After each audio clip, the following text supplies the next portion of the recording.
right now might just be, let's go back to basics and let's just one call at a time. Hi, Kathleen. How you doing today? It's Jazz calling. Where's your headspace at in today's market? We've been doing that for the last 17, 18 days, team. And we're at a little over, for the last 18 days, we've made 3 guys in my office who are full-time salaried.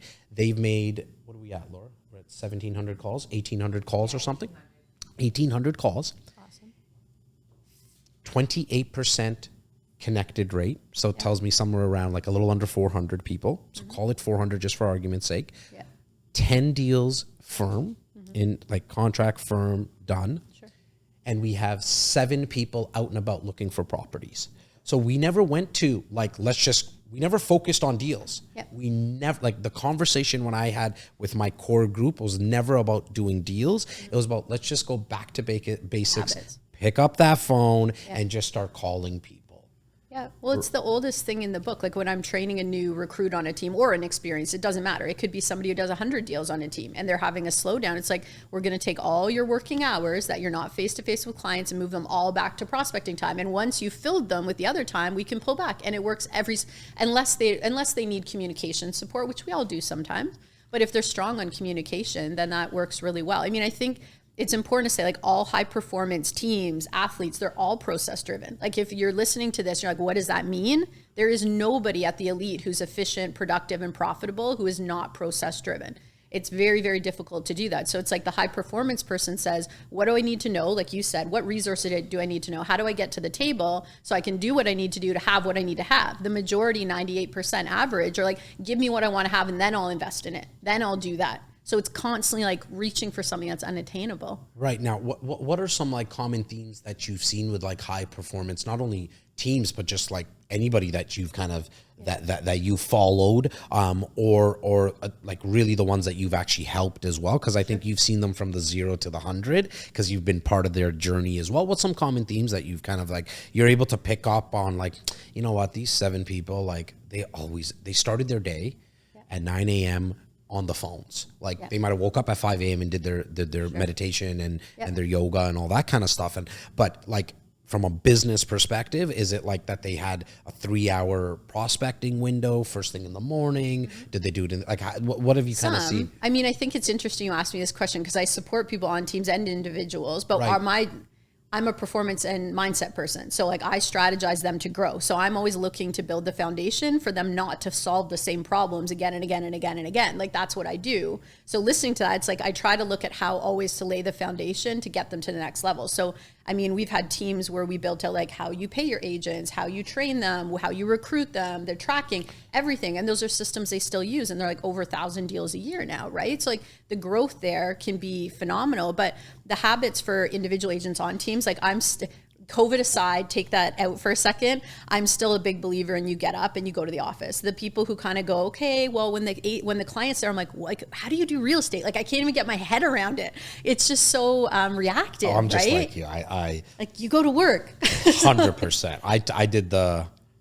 don't know, it was maybe like 6 weeks, 11 weeks already. It was 11 weeks. It's the part of my life I want to forget for sure, which we all do, I'm sure. But it was 11 weeks of like working from home. But like my wife figured that like I was at home like a regular day off because I was being asked to do all the housework around the house. And I'm wondering, I'm like, how does this all get done when I'm not here? Or we wait till the end of the day, or we wait for the weekend. And I needed to get to the office as quickly as the second I heard that there's nobody at the office, I'm coming back. I called 2-3 people. I said, guys, are you guys comfortable with coming back? If not, you don't need to. And they're like, Dad, Jazz, we're dad. I felt like sometimes I guess I am like a dad at the office.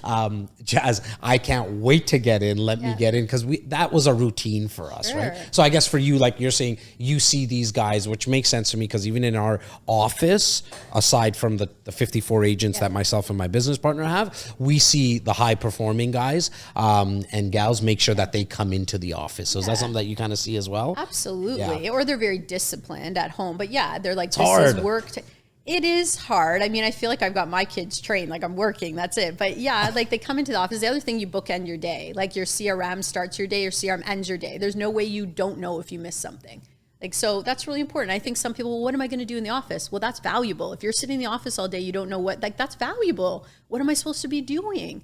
So, and like you said, you're at the table. And you're immersing yourself, right? You're immersing yourself in conversations that you normally wouldn't be having at home. And you don't know what tactic you're going to hear from somebody at the office. Now, I am a big believer that if there's a lot of negative conversations and complaints happening about the market at the water cooler and at the coffee machine, you got to get your ass out of there. Like, because, right? Like we know that as well. Like, so make sure that you're in an office or in an environment anyways, that is one of that is positive, right? Where people are at least trying. That doesn't mean that the office has to be doing 1,000 deals a year. Like our person has to be doing that, or our team, but at least that they're trying to kind of get to that, right? Absolutely. Like, how many teams have actually left brokerages or brands because of the culture at the office and they didn't want to be around it, and they think it's because the team wanted to be on their own. Most of the time, it's actually not.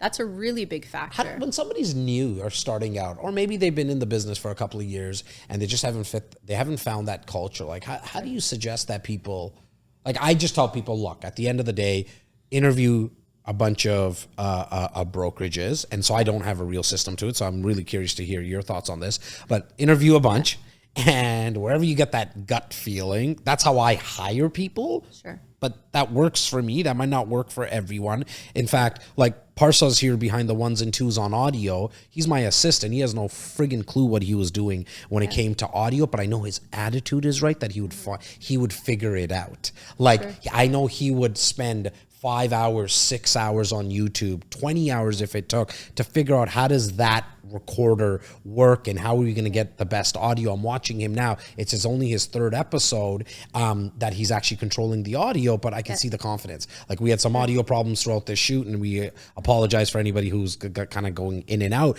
but it was the attitude that I was really hiring on, right? Not the skill necessarily, but somebody who's new. How do they find, like, if the culture is right for them? Rather, like, is it just trial and error? Well, to me, it's like you want to surround yourself with excellence, right? Like, again, I don't do average performance, so it sounds weird, but it's like I only model the top 1%. That's it. So to me, you need to be around that. And the top 1%, in my opinion, they don't show up to an opportunity unless they already know what they're doing. And that's an important thing. Like, how often in real estate, we're like, well, we're just going to show up and figure it out. It's like, well, why? Like, there's an approach that already works that you just lost that deal, which could have been worth 25,000, 30,000, 10,000, whatever it is for you. So to me, it's like you have to know how to win at every single step in your process and invest in that. I think that's a big order for brokerages. Even the best brokerages, that's a really high order. Like, think about the splits at a brokerage and splits at a team. You'd be like, yeah, I'm paying a team maybe more, but the team is investing in you, converting at a multiplier that's exponentially higher. I mean, a great team will help you convert exponentially higher on your COI business than you will on your own if you're struggling. So to me, even if you don't want to be on a team, it's like, get around people who are at a high performance level, or invest in yourself. Hey, you don't have to coach with me. Coach with somebody who can get you the ability to know how to win, be prepared. It's not just what you know, it's how you do it, and then how you do it well. There's three steps, right? Look, I mean, I think real estate is an amazing investment. It's probably the best. I'm biased, but that's because I haven't got into the world of crypto and stocks. But for me, the best investment anyone can make is into themselves. Hey, don't talk to anyone about stocks right now. Yeah, right now, right now. Nobody's feeling that. Yeah.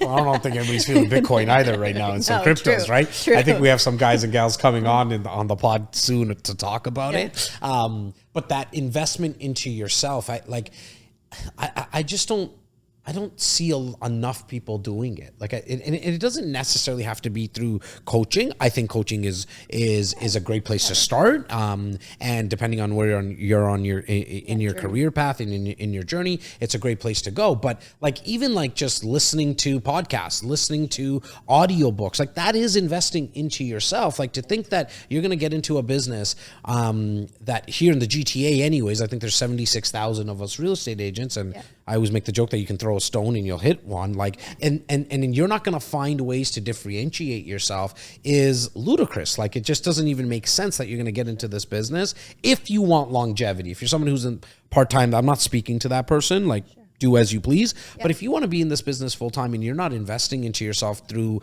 either joining a team, coaching, listening to audiobooks, and then inevitably actually doing the work and then adjusting along the way. I mean, there's an acronym around me here that says ready, fire, aim, is because we want to remind people like, look, pull the trigger, go for it, join a brokerage, join a team, and then adjust along the way, right?